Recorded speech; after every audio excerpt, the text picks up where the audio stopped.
श्री सच्चिदानंद सद्गुरु साईनाथ महाराज की जय। सद्गुरु श्री साईनाथुनि शरद बाबूजी की जय।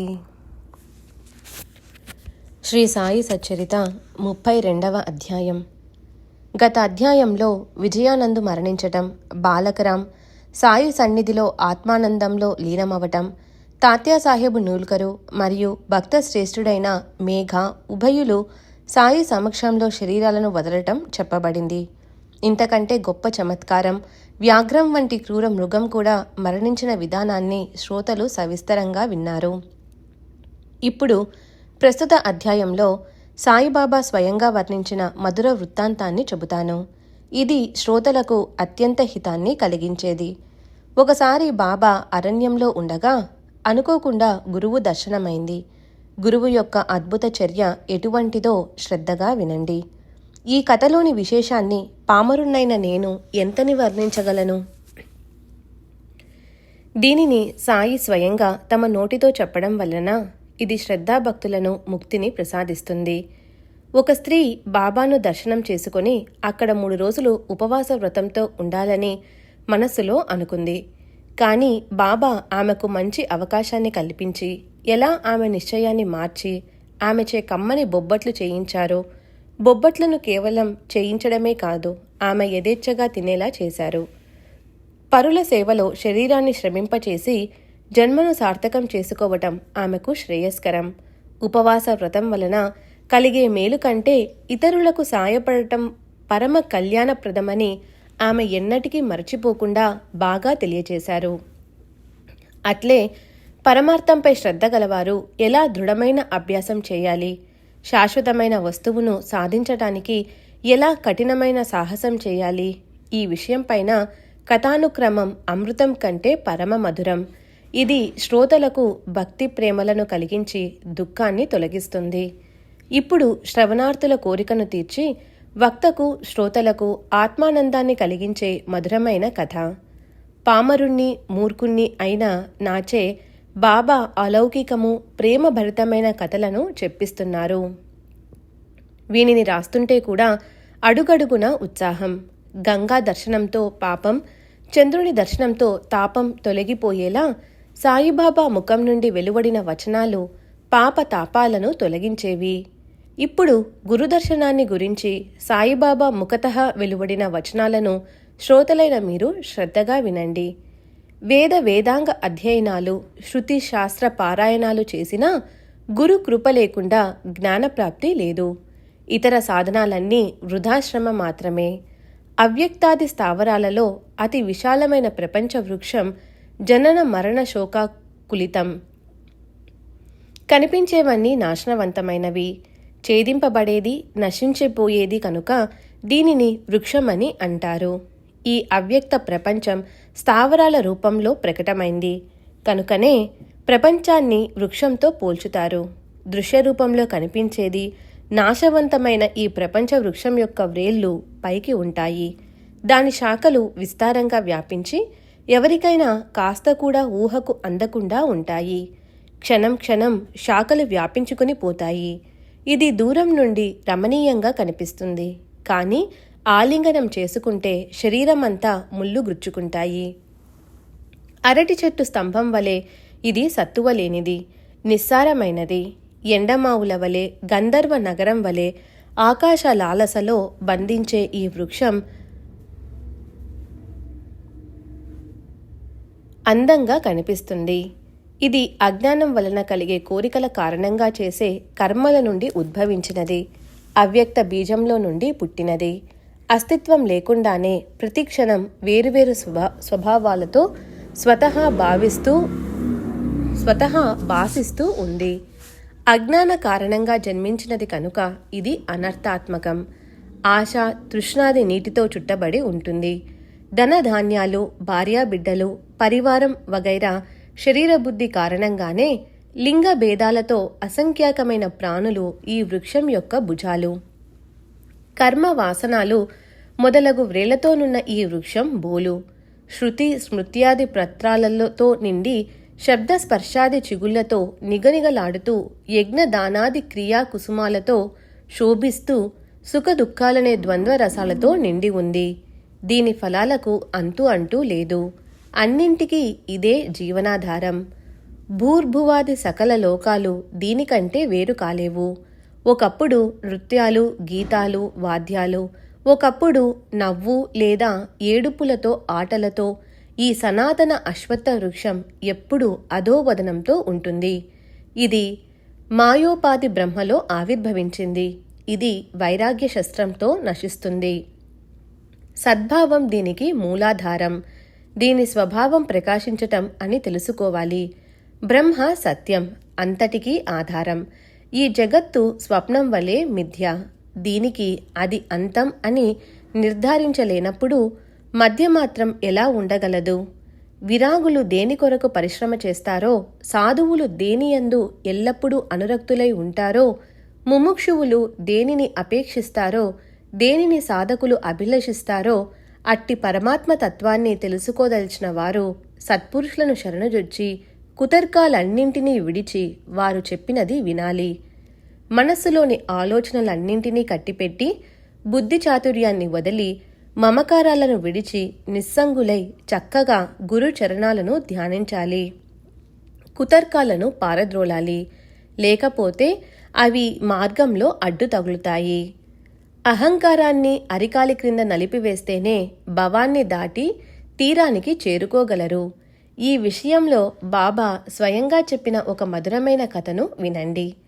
గురు వచనామృతాన్ని సేవిస్తే పరమానందాన్ని పొందగలరు.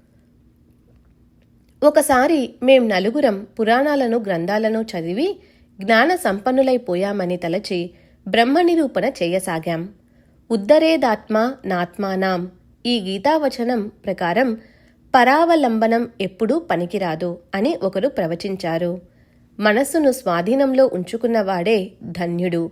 సంకల్ప వికల్పాలు లేకుండా ఉండాలి. జగత్తులో నేను తప్ప వేరే ఏదీ లేదు అని ఒకరు జవాబు చెప్పారు. వికారాలతో మార్పులు చెందేది అనిత్యం, నిర్వికారం. ఒక్కటి మాత్రమే నిత్యం. అందువలన నిరంతరం నిత్యానిత్య వస్తువు గూర్చి ఆలోచించాలి అని మూడవవాడు అన్నాడు. నాలుగవ వానికి పుస్తక జ్ఞానంపై నమ్మకం లేదు. అతని ఉద్దేశం శాస్త్రాలు చెప్పిన విధులను ఆచరించాలి. పంచప్రాణాలను కాయ వాచ గురుచరణాలకు సమర్పించాలి. గురువే పరమాత్మ. చరాచరాలన్నింటిలో లోపల బయట గురువు నిండి ఉన్నారని నిర్ధారణగా తెలుసుకోవటానికి అపారమైన నిష్ఠ ఉండటం ఆవశ్యకం. అనాగమగ్నులకు, పుస్తక పండితులకు, వాదానికి కాలుదువ్వే తార్కికులకు, సంశయాత్ములకు సంపూర్ణ జ్ఞానం కలలో కూడా లభించదు. నిర్మలమైన భక్తి అవసరం. ఇలా మేం నలుగురం ప్రబుద్ధులం బ్రహ్మను పరిశోధన చేయాలని బయలుదేరాం. స్వతంత్రంగా నిశ్చింత మనస్సుతో స్వయం బుద్ధితో బ్రహ్మమును తెలుసుకోవాలి అని ముగ్గురి అభిప్రాయం. అలా అడవిలో స్వేచ్ఛగా విహరిస్తుంటే మార్గంలో ఒక వంజరి జాతివాడు కలిసి, ఎండ బాగా తీక్షణంగా ఉంది. మీ ప్రయాణం ఎంతవరకు? ఎందు నిమిత్తం అని ప్రశ్నించాడు. అరణ్యంలో వెదకటానికి అని జవాబు చెప్పాం. దేనిని వెదకటానికి అని ఆ వంజరివాడు అడగగా, రహస్యంగా ఉన్నదాన్ని తెలియచేయటం మంచిది కాదు అని మేం జవాబు ఇచ్చాం. మా ఆతురతను, మా తిరగటాన్ని గమనించి అతని హృదయం ద్రవించింది. ఈ అడవి దట్టమైనది, ప్రవేశించలేనిది.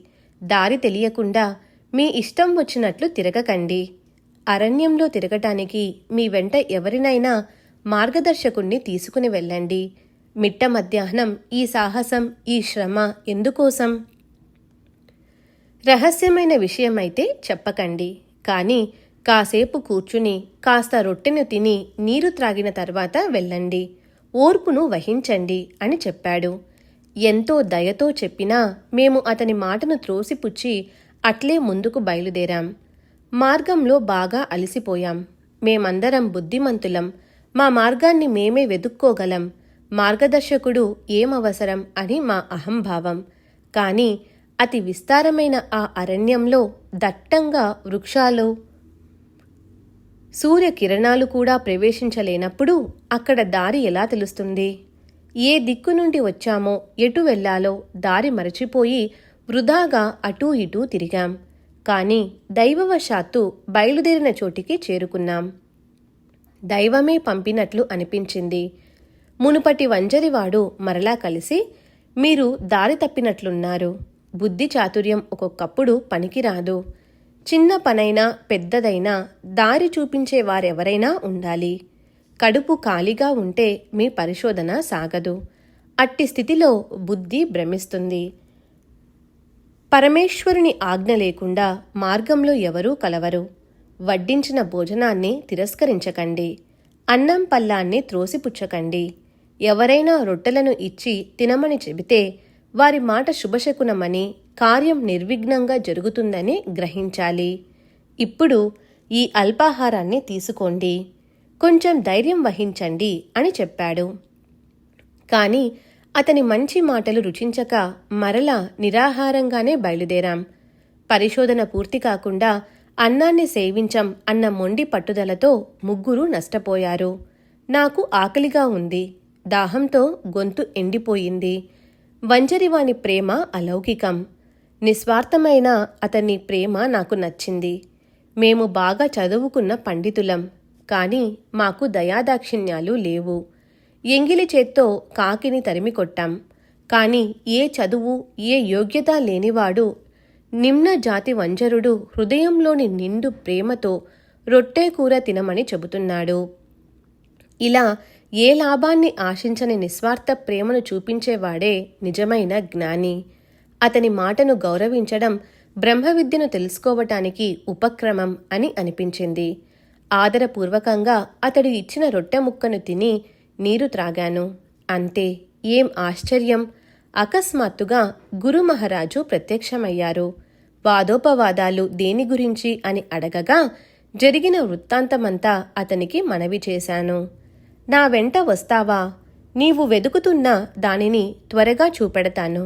కాని నా మాటలయందు విశ్వాసముంచి నేను చెప్పినట్లు ప్రవర్తించేవారి కోరిక ఫలిస్తుంది అని చెప్పాడు. మిగతావారు ఆ మాటలను ఒప్పుకోలేదు. వారు అతని మాట వినకుండా వెళ్ళిపోయారు. కాని నేను వారి ఆజ్ఞను శిరసావహించాను. తరువాత గురువుగారు నన్ను స్వీకరించారు. ఒక బావి వద్దకు తీసుకుని వెళ్ళి నా 2 కాళ్లకు త్రాడు కట్టి కాళ్ళు పైన తల క్రింద ఉండేలా నీటిపైకి వదిలారు. చేతులు నీటికి అందకుండా, నీరు ముఖంలోనికి పోకుండా చక్కగా బావిలోకి వేలాడతీశారు.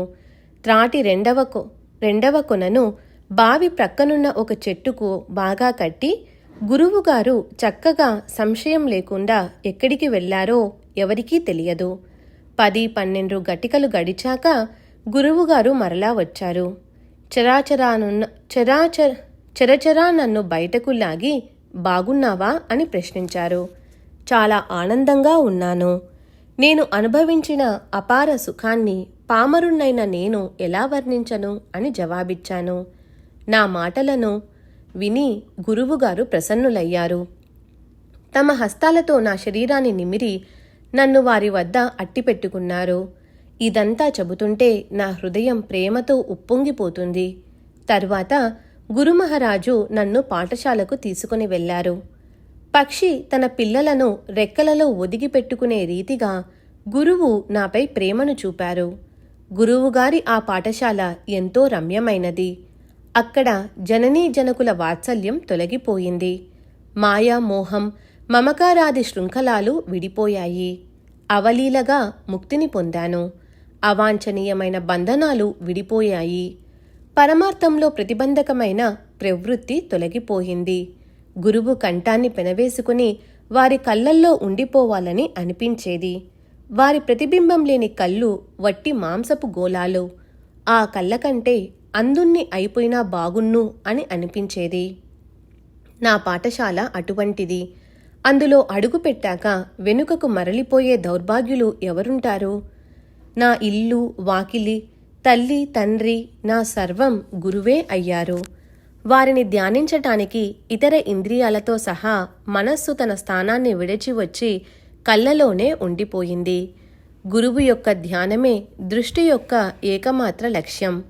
ఇతరులంతా గురువు సమానంగానూ గురువు తప్ప మరెవరూ లేరనే భావాన్ని అనన్య అవధానమని అంటారు. ఇలా గురు స్వరూపాన్ని ధ్యానం చేస్తే మనస్సు బుద్ధి కుంఠితమవుతాయి. కనుక నిశ్శబ్దంగా మౌనంగా గురువుకు వందనం చేయాలి. జ్ఞానం కోసం గురువును ఆశ్రయించనవసరం లేదు. శూన్యమైన ఉపదేశాల కోసం దక్షిణను ఇచ్చి డబ్బును పోగొట్టుకొని ఫలితంగా పశ్చాత్తాపాన్ని పడటమే అవుతుంది. నిగూఢమైన గుప్త జ్ఞానం ఉన్నట్లు ప్రగల్భాలు పలుకుతూ తమ పరిశుద్ధాచరణను గూర్చి చాటుకునేవారు.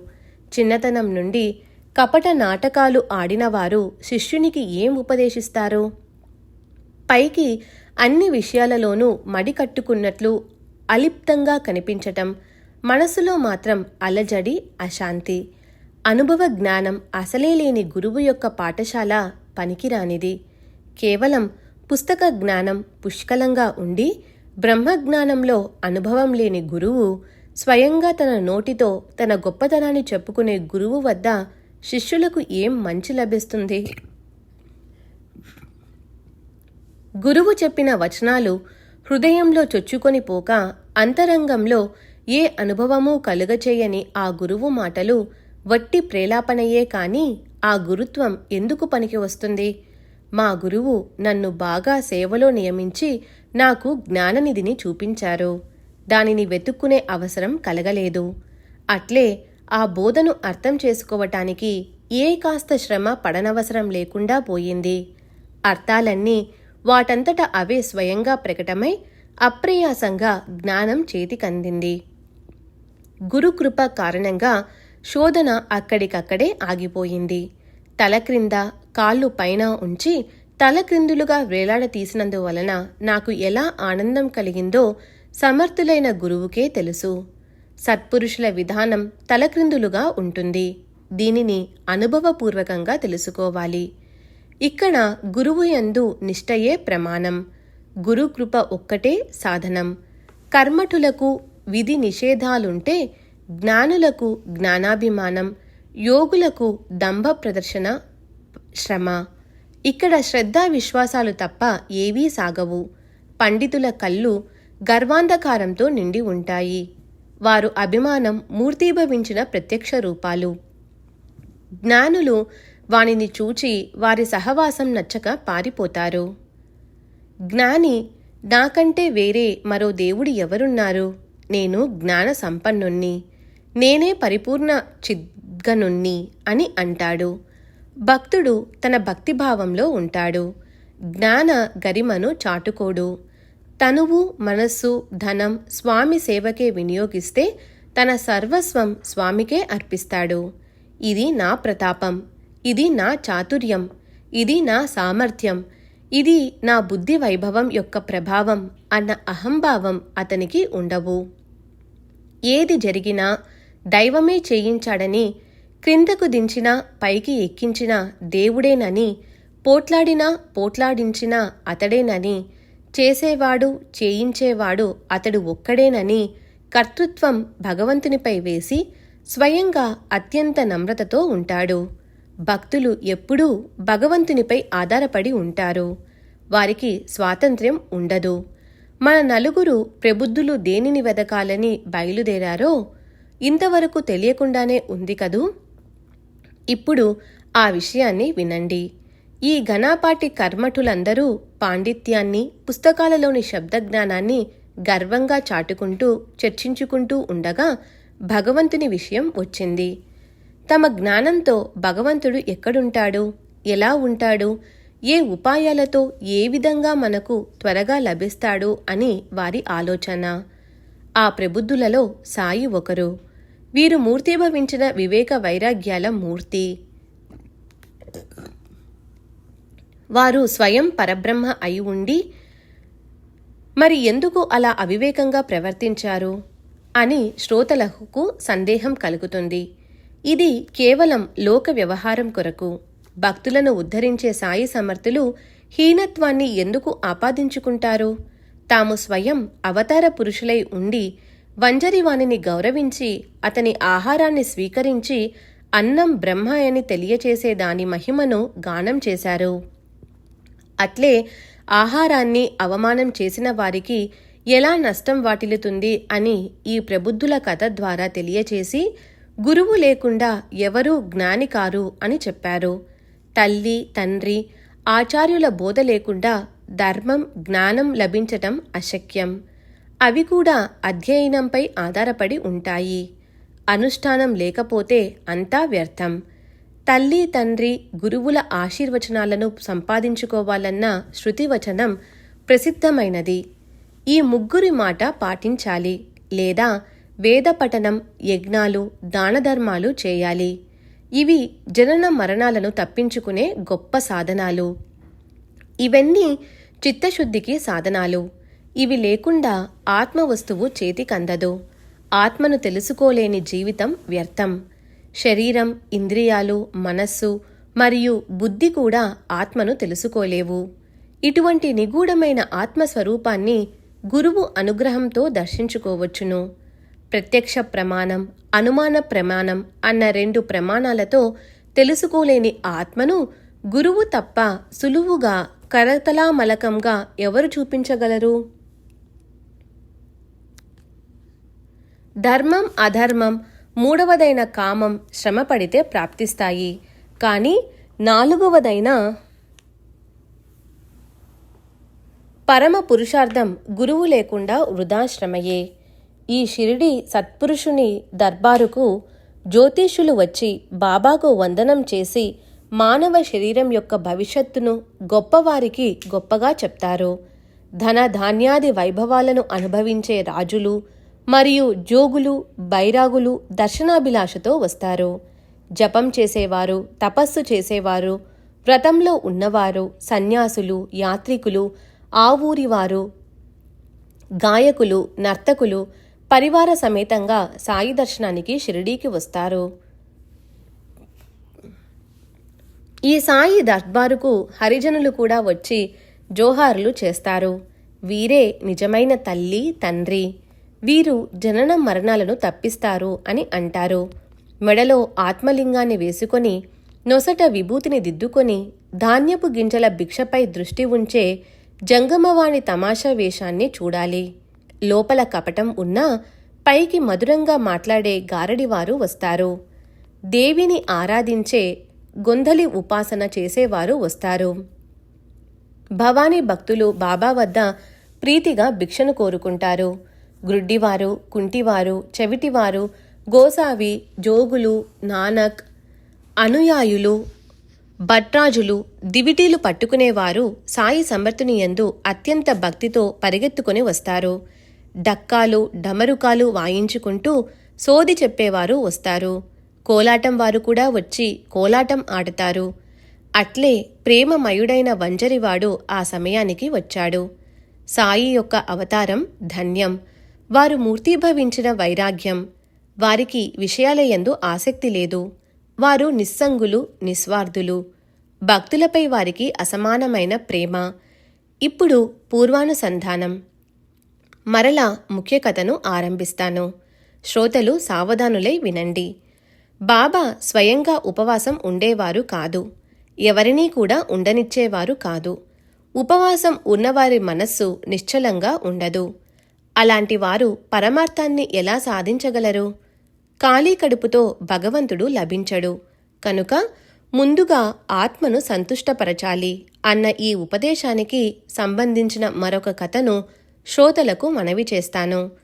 మంచి మిట్ట మధ్యాహ్న సమయంలో ఆకలితో ఉన్నప్పుడు, క్రింద నేల తలక్రిందులైనప్పుడు అన్నబ్రహ్మకు ఉన్న విశిష్ట స్థానం మనోవృత్తికి తెలుస్తుంది.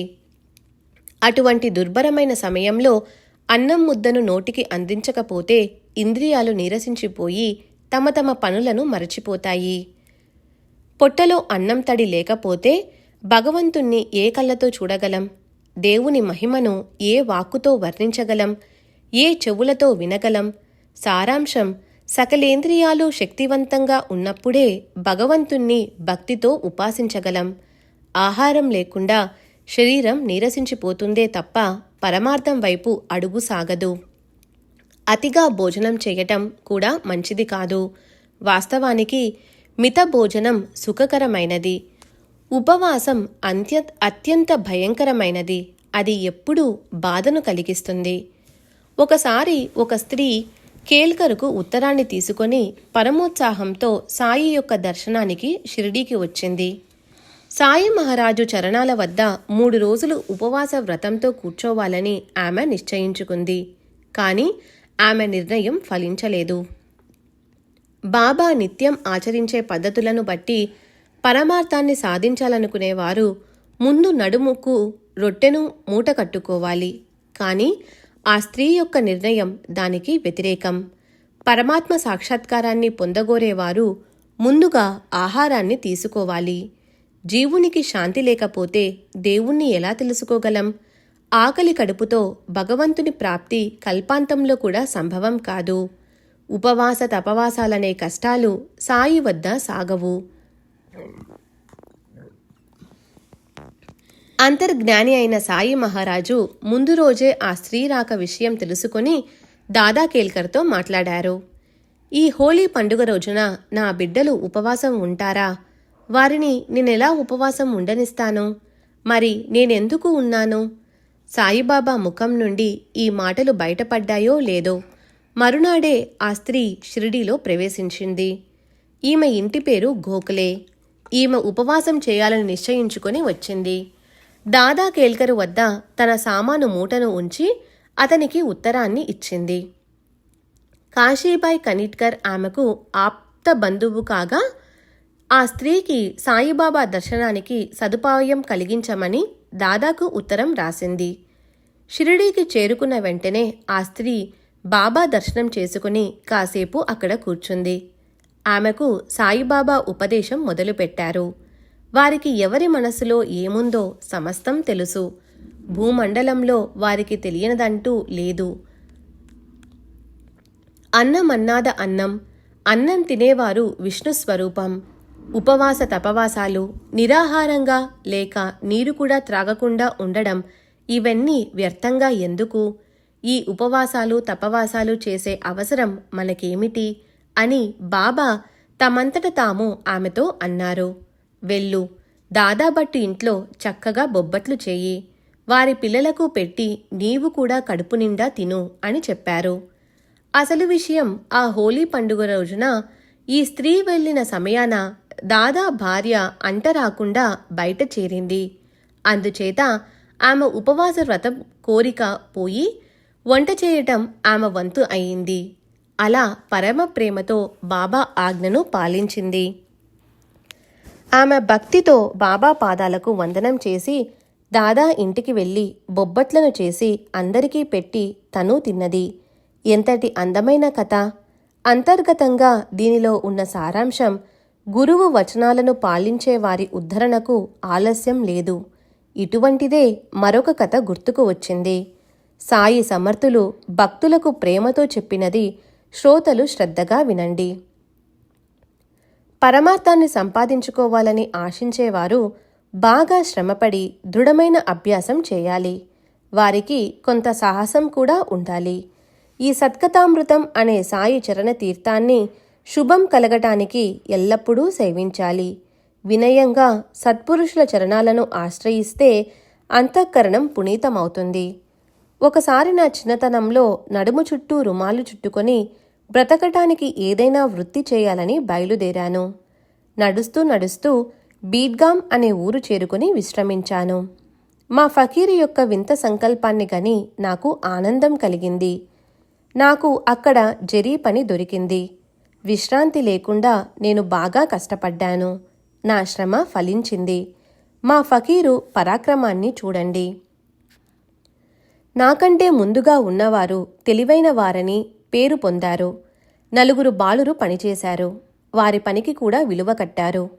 ఒకడు 50 రూపాయల పనిని చేశాడు. రెండవవాడు 100, మూడవవాడు 150. నాది అందరిదీ కలిపిన దానికంటే రెండింతలు. నా చాతుర్యాన్ని చూచి యజమాని చాలా ఆనందించాడు. నాపై ఎక్కువ ప్రేమతో మిగతా వారి కంటే అధికంగా నన్ను అభిమానించాడు. నాకు దుస్తులను ఇచ్చాడు. తలకు పాగా, శరీరంపై శాలువను ఇచ్చాడు. కాని నేను ఇచ్చిన వానిని అట్లే మూటకట్టి ఉంచాను. ఎవరైనా ఇచ్చింది ఏం సరిపోతుంది? ఎంత ఇచ్చినా అది ఎప్పుడూ అసంపూర్తిగానే ఉంటుంది. కాని మా ప్రభువు ఇవ్వసాగితే కల్పాంతం వరకు ముగిసిపోవు. ఇవ్వగలిగేది ఒక్క మా ప్రభువే. వారితో సమానంగా ఇతరులు ఎవరు సరితూగగలరు? అపరిమితమైన దానిని పరిమితమని అనటం శోభిస్తుందా? మా ప్రభువు తీసుకో తీసుకో అని అంటారు. నన్ను ఇవ్వు ఇవ్వు అని అడుగుతారు. నా మాటను ఎవరూ లక్ష్యపెట్టరు. ఒక్క మాటైనా సరిగ్గా వినరు. మా ప్రభువు నిధి నిండి పొంగిపోతూ ఉంది.